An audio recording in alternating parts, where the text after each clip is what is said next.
Why is it that general relativity, our most accurate theory of gravity, cannot explicitly define where a gravitational field's energy is located?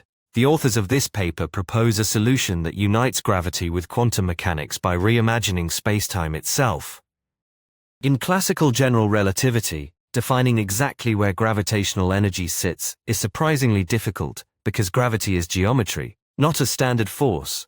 We currently rely on mathematical pseudotensors, which awkwardly change based on your choice of coordinates, rather than physical reality.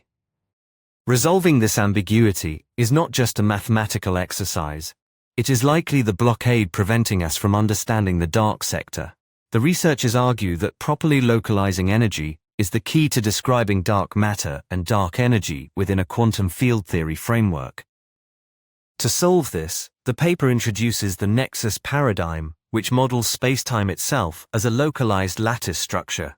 They treat spacetime intervals not as smooth continuums, but as quantum wave packets occupying specific energy states. By treating geometric curvature flow like heat diffusion, the method flips our standard view of attraction. In this model, baryonic matter effectively acts as a heat sink, causing the surrounding vacuum energy to physically flow toward it. With this new thermodynamic view of gravity established, the authors apply the framework to identify the mysterious components of our universe.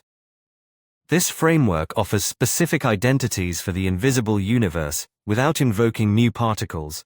Dark energy appears as the ground state of the gravitational field, while dark matter manifests as localized high-energy packets of vacuum energy.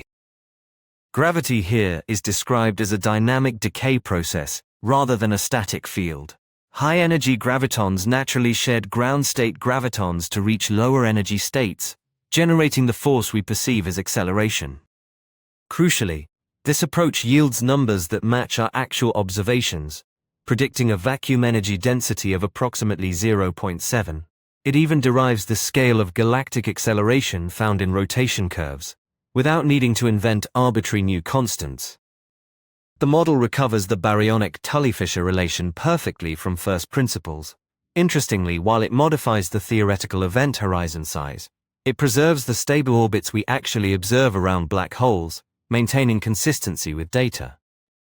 A distinct signature of this theory implies that free-falling objects in strong gravity should experience measurable vacuum fluctuations.